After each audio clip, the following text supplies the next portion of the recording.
Hello guys, welcome to my YouTube channel guys.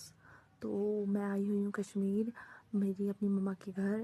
तो guys मैं आज यहाँ पे आज टोटल 6 मंथ्स के बाद आई हूँ और बहुत इमरजेंसी में आना पड़ा। जैसे कि आप सबको मैंने पहले भी बताया वीडियो में कि यहाँ पे मेरे सिस्टर के फादर इन लॉ की काफ़ी ज़्यादा सीरियस थे, तो इसलिए हम उनको देखने के लिए आए थे। बट अनफॉर्चुनेटली जिस दिन हम पहुँचे उसी दिन शाम को 2 आवर्स के बाद उनकी डेथ हो गई। तो बहुत ज़्यादा दुख है मुझे इस बात का, क्योंकि मैं दिल से उनसे मिलना चाहती थी और मैं मिल नहीं पाई गाइस।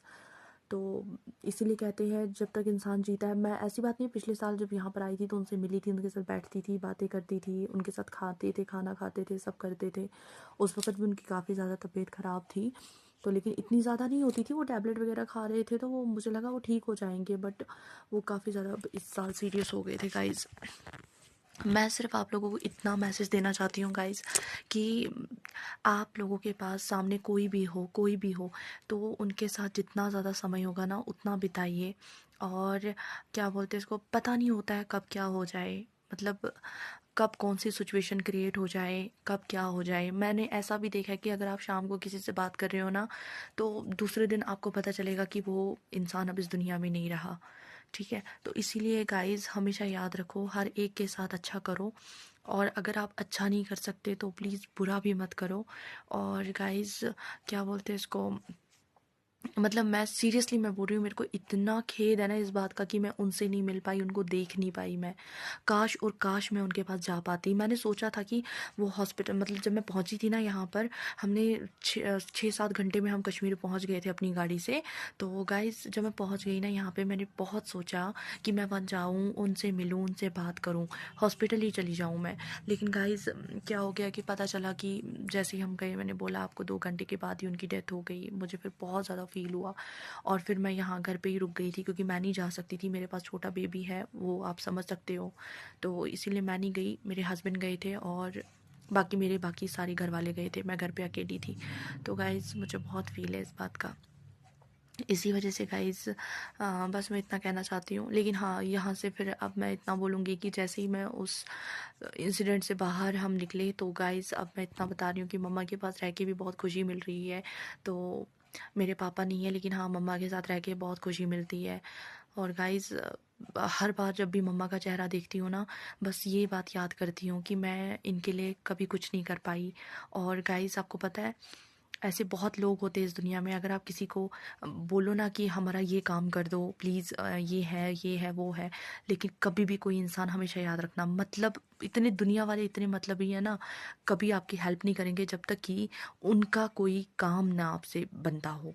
अगर आपने उनका कोई काम कर दिया और आप उनके इस्तेमाल में आ चुके हो, तो वो आपके लिए काम कर देंगे। और अगर नहीं, वो बिना रीज़न के आपके कभी हेल्प नहीं करेंगे। तो गाइज ऐसे ही है कि जब मैं शादी से पहले जॉब करती थी तो मेरी मम्मा को मेरी वजह से हेल्प हो जाती थी, थोड़ी बहुत ही, ज़्यादा नहीं, लेकिन हो जाती थी हेल्प। अब मेरी शादी हो गई और मेरा बेबी है, तो अभी मैं कहीं पे कुछ जा नहीं पा रही हूँ। अगर मैं कुछ कर रही होती ना, तो सीरियसली मैं अपनी मम्मा की हेल्प कर पाती और मुझे बहुत अच्छा लगता, बहुत ज़्यादा मुझे खुशी होती। ये नहीं कि सिर्फ मम्मा की, मेरे से जितना हो पाएगा ना मैं अपनी फैमिली के लिए करूँगी। वो चाहे मेरे फिर ससुराल वालों में मेरी सास आती हो, मेरे फादर इन लॉ आते हो, मायके में मेरी माँ आती हो, तो माँ का ही मैं ज़्यादा ध्यान में रखती हूँ। मैं झूठ नहीं बोलूँगी, क्योंकि मेरे को मम्मा ही बार बार आती है सामने। क्योंकि अभी मैं गाइस आपको दिखाती हूँ जहाँ वो रहते हैं ना, वो अभी भी रेंट पे रहते हैं। अभी हमने अपना खुद का मकान नहीं लिया है, मतलब आई मीन मेरी मम्मी और ने।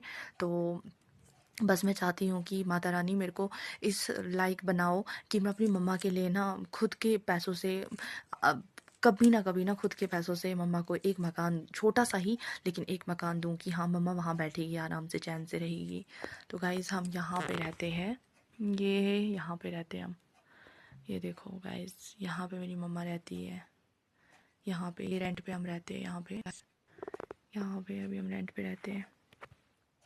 तो अभी नहीं, हमने इन्होंने खुद का मकान बनाया हुआ है। तो बस गाइस कैसे बनाते, बेचारे अकेले ही हैं घर में, तो अभी कोई है भी नहीं यहाँ पर। तो मैं यहाँ पे रहती हुई हूँ, इसलिए मैं यहाँ पर आई हुई हूँ। और मन मम्मा का लगा रहता है कि हाँ चलो बेटी आई है, और टाइम्स भी स्पेंड करती है मम्मा मेरे साथ, बैठती है, बातें करती है, मुझे काम नहीं करने देती है, कहती है आप बस रेस्ट करो, ससुराल में भी काम करना ही होता है, यहाँ पर भी। लेकिन ऐसा नहीं है, मैं ससुराल में भी बैठी होती हूँ अब मायके में मन करता है तो कर लेती हूँ काम, मन तो करता है और भी करूँ, लेकिन मम्मा और करने ही नहीं देते हैं मेरे को।